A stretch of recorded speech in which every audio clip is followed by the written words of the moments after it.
Assalamualaikum.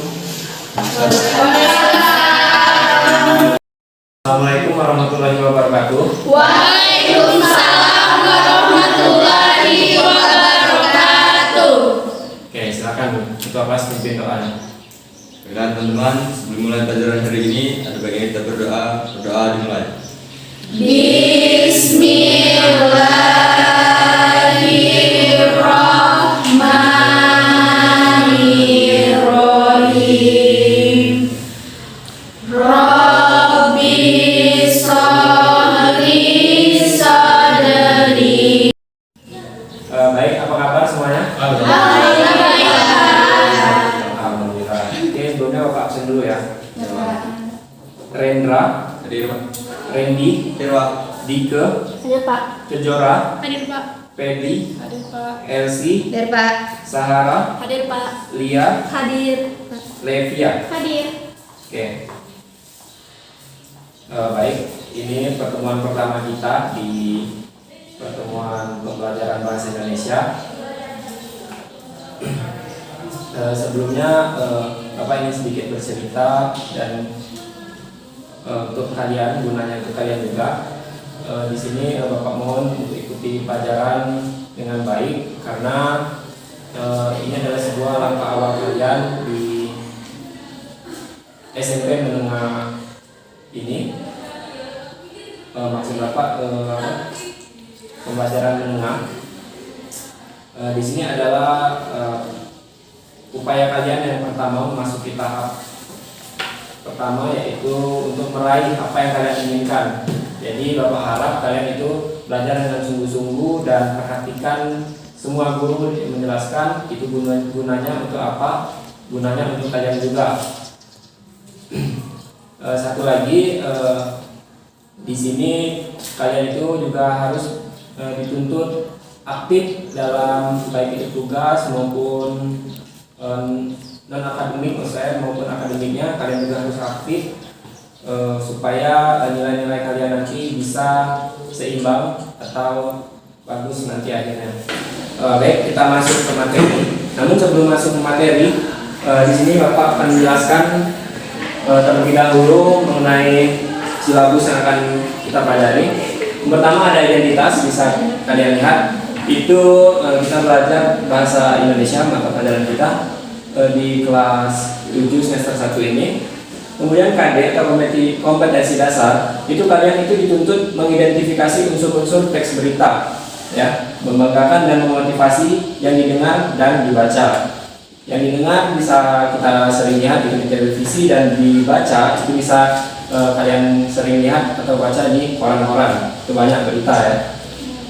Kemudian nama Bapak sendiri yaitu bisa dilihat. Kemudian next. Nah, di sini indikator pencapaian kompetensi atau IPK itu kalian juga dituntut untuk menjelaskan pengertian teks berita. Jadi di sini kalian itu wajib nantinya harus tahu atau hafal apa itu pengertian dari teks berita.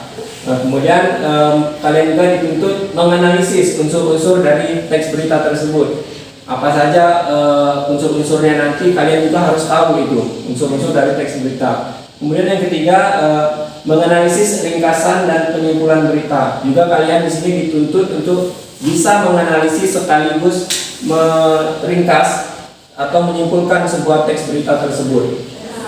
Kemudian menganalisis langkah-langkah menyimpulkan pokok berita.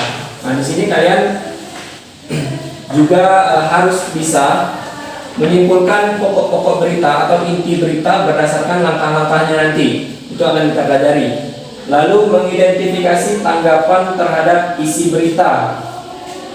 Nah, jadi tanggapan terhadap isi berita ini, bagaimana cara kalian itu menanggapi sebuah berita. Lalu yang terakhir yaitu membuat ringkasan atau penyimpulan berita. Itu adalah langkah terakhir atau bisa kalian buat seperti contoh dari berita itu. Kalian bisa nanti. Oke, next. Oke, kita masuk ke materi pembelajaran. Mohon maaf, ini salah tulisan. Itu adalah materi pembelajaran berita.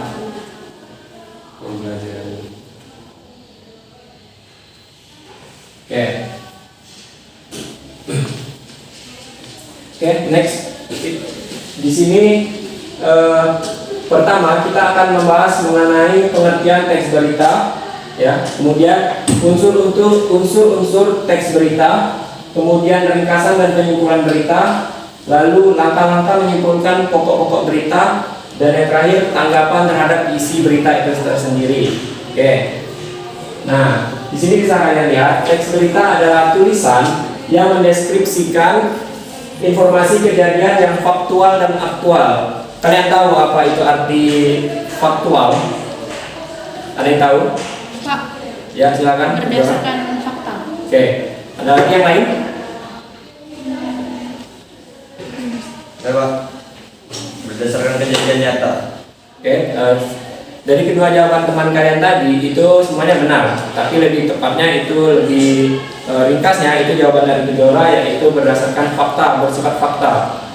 Kalau aktual, ada yang tahu mengapa berita itu sering disebut faktual? Ada nggak yang tahu? Aktual maksudnya apa? Aktual. Ada yang tahu? Tidak, Pak. Oke, di sini Bapak beritahu berita bersifat aktual itu artinya berita itu sedang hangat-hangatnya terjadi, ya. Itu namanya berita harus bersifat aktual. Nah, kemudian kalau dilansir menurut Kamus Besar Bahasa Indonesia bahwa berita adalah cerita atau keterangan yang mengenai kejadian atau peristiwa yang hangat. Itu dari Kamus Besar Bahasa Indonesia, ya. Nah, terus next. Nah, kemudian kita memasuki unsur-unsur berita. Mengapa berita itu harus mempunyai unsur? Nah, kira-kira kenapa sih kok bisa kejadian itu disebut berita? Kenapa? Ada yang tahu? Nah, oke, kita bahas unsur-unsur berita itu meliputi 5W plus 1H. Mungkin kalian sudah belajar sebelumnya 5W plus 1H itu merangkup what yang artinya apa, wo itu siapa, where itu di mana, when itu kapan, dan why mengapa, lalu how itu bagaimana. Selanjutnya kita memasuki unsur berita yang pertama, yaitu mengenai what. Itu unsur teks berita ini adalah yang mengatakan, menanyakan apa. Contohnya apa yang menyebabkan kebakaran dini hari tadi itu. Jadi suatu berita itu harus mengandung unsur apa, ya, tahuan tadi. Terus yang kedua yaitu unsur wo atau siapa. Contohnya di sini unsur teks berita kali ini biasanya menjelaskan siapa saja yang menjadi korban dalam kebakaran dini hari tadi. Itu bisa dijadikan pertanyaan jika dalam suatu berita mengenai tentang kebakaran. Oke, next. Nah, selanjutnya unsur berita where atau di mana. Unsur teks berita kali ini biasanya menjelaskan lokasi tempat kejadian berita tersebut atau kejadian tersebut yang termuat dalam berita. Nah, contohnya di mana saja titik lokasi PPKM atau pemberlakuan apa itu kalau COVID kemarin yang akan dilaksanakan, itu harus mengandung unsur 5W plus 1H. Salah satunya where tadi, di mana. Baik, yang selanjutnya itu unsur when atau kapan. Nah, contohnya itu kalau unsur when itu kalau kita buat dalam pertanyaan itu kapan jalan tol Tapak Penanjung Provinsi Bengkulu akan dibuka. Tuh bisa kita pertanyakan kalau ada di sebuah orang menyiarkan berita, ya. Itu juga mengandung unsur berita. Selanjutnya, nah, unsur selanjutnya yaitu why atau mengapa. Pertanyaan semacam ini dengan menggunakan awan mengapa itu biasanya kita pertanyakan mengapa bantuan sosial pandemi COVID-19 ini tidak dibagi secara merata. Nah, itu sering belakangan hari, beberapa belakangan ke hari ini Bapak itu sering disiarkan di televisi karena kita sedang berada di situasi pandemi, ya.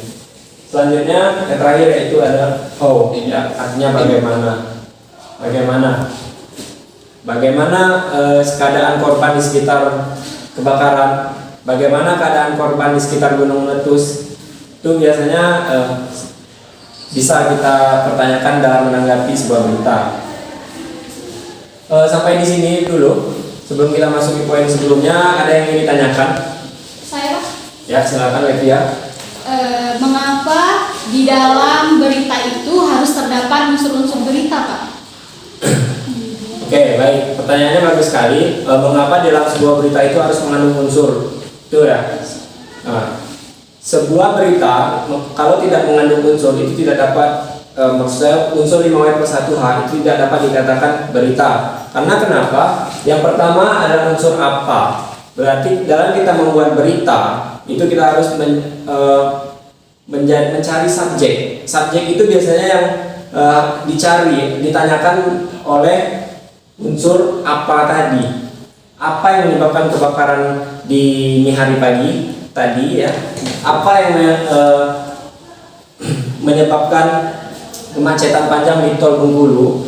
Itu subjeknya apa? Ya Tol Bengkulu tadi, ya kebakaran tadi. Itu yang sering muncul pertanyaan-pertanyaan ketika kita menanggapi sebuah teks berita. Nah, jadi berita itu harus mengandung unsur. Unsurnya apa? Ya tadi 5W+1H tadi. Baik, bagaimana? Paham Levia? Oke. Ada lagi yang ingin bertanya mengenai sejauh pembahasan materi kali ini? Tidak, Pak. Oke. Baik, selanjutnya kita masuk ke poin selanjutnya. Oke. Selanjutnya kita akan mengetahui ringkasan dan penyimpulan berita. Di sini, meringkas berita itu adalah sebuah penyajian karangan yang panjang ke dalam bentuk yang lebih singkat dan efektif. Nah, berarti kita itu kalau di sini diartikan meringkas, mempersempit, memperpendek. Itu memperpendek sebuah karangan yang panjang. Tapi bagaimana caranya kita menjadikan sebuah berita yang panjang itu kita singkat, kita ringkas menjadi berita yang pendek tetapi tetap efektif untuk dibaca oleh pembaca. Efektifnya itu apa? Dalam artian mempermudah dalam kegiatan membaca dan memahami suatu berita yang mengantarkan kepada hal-hal yang penting saja. Agar apa? Agar menghemat waktu dalam membaca, namun tetap paham dengan apa isi atau pokok berita tersebut. Baik, selanjutnya. Oke, yang selanjutnya itu penyimpulan berita. Penyimpulan berita itu sama halnya dengan meringkas berita tadi. Namun tidak semua informasi menjadi kesimpulan dalam berita. Apa yang biasanya menjadi sebuah kesimpulan dalam berita? Ada yang tahu? Ada yang tahu? Biasanya yang menjadi sebuah kesimpulan dalam berita maksud Bapak itu apa? Oke. Yang menjadikan sebuah kesimpulan dalam berita yaitu adalah pokok dari berita itu, inti dari masalah dalam berita tersebut. Oke. Nah, gunanya apa kita melakukan mencari kesimpulan tadi? Itu kita menyeleksi informasi yang penting untuk dijadikan kesimpulan suatu berita. Nah, informasi yang penting itulah yang disebut pokok-pokok berita, inti-inti berita. Bapak akan memberikan sebuah berita, tolong didengarkan. Dalam kasus pandemi COVID-19, beberapa belakangan hari ini itu menewaskan 20 orang, diantaranya 10 orang laki-laki dan 10 orang perempuan. Hingga saat ini jumlah pasien COVID-19 di Rumah Sakit Bayangkara Jakarta itu bertambah menjadi 1.000 orang. Baik, kira-kira itu pokok beritanya itu apa? Ada yang tahu? Ya. Korban COVID, Pak. Korban COVID. Ada yang lain? Pak, jumlah kematian korban COVID Ada yang lain? pada hari itu.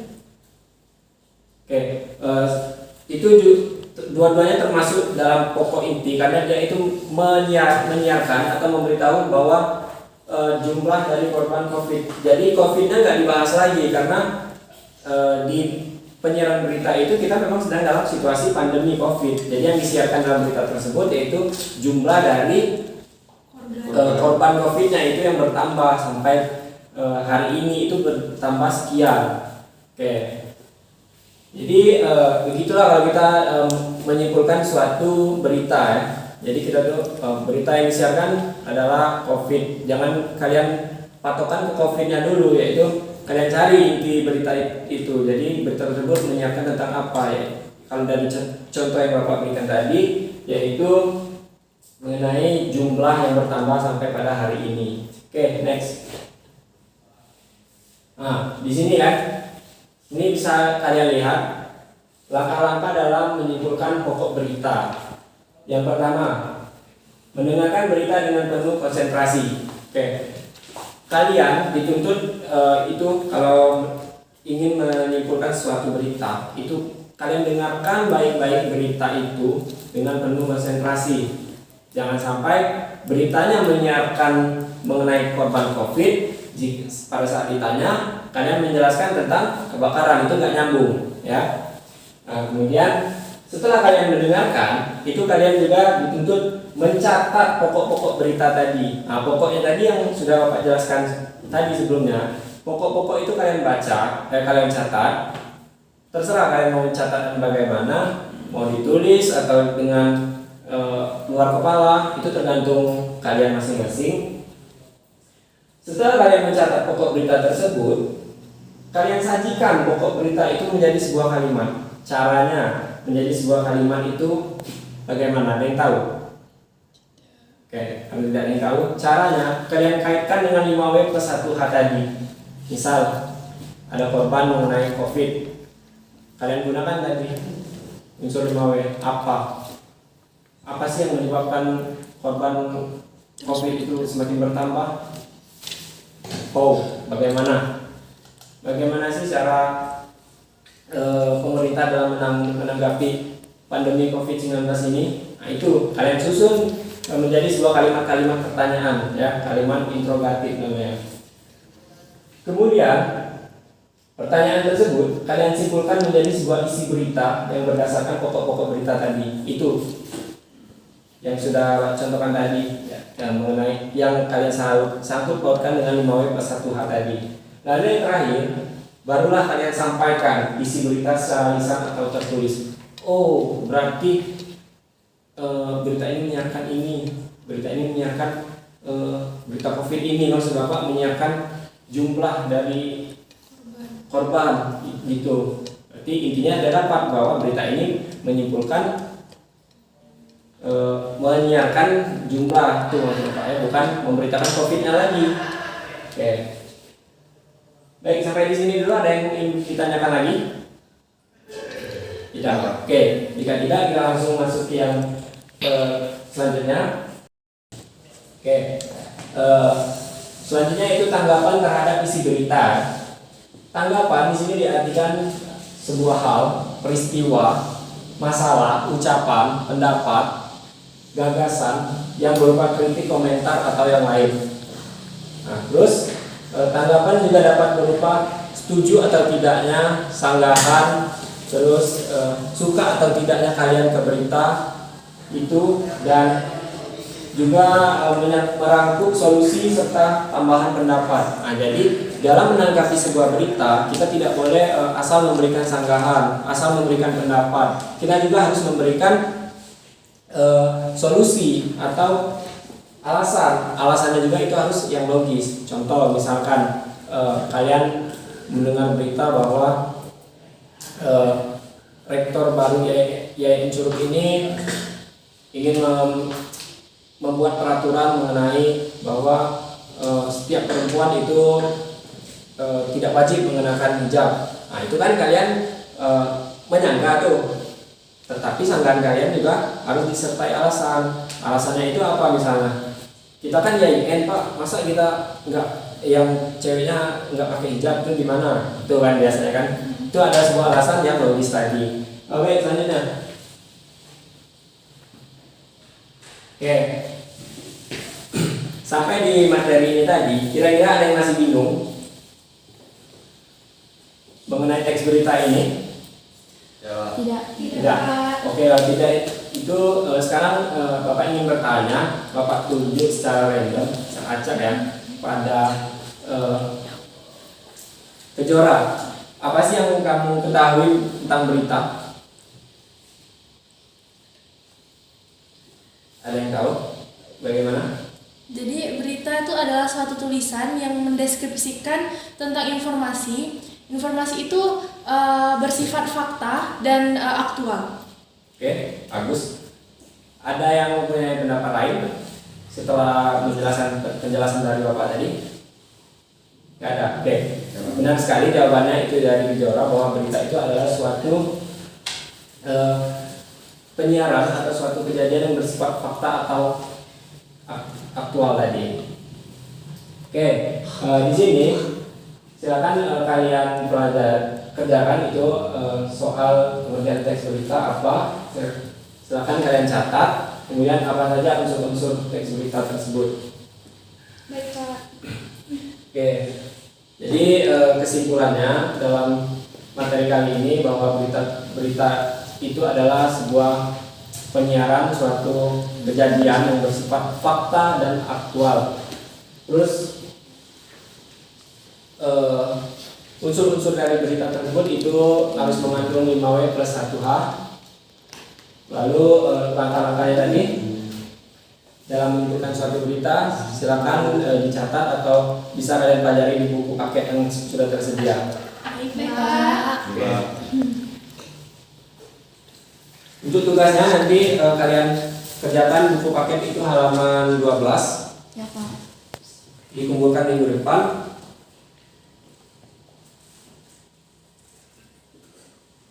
Oke. Sampai di sini masih ada yang ingin ditanyakan? Tidak, Pak. Tidak. Oke. Baik, mungkin sampai di sini pertemuan kita hari ini.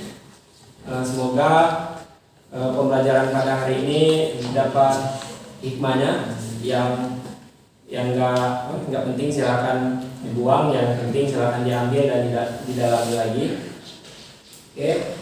Bapak tutup, wabillahi taufiq wal hidayah. Wassalamualaikum warahmatullahi wabarakatuh. Waalaikumsalam warahmatullahi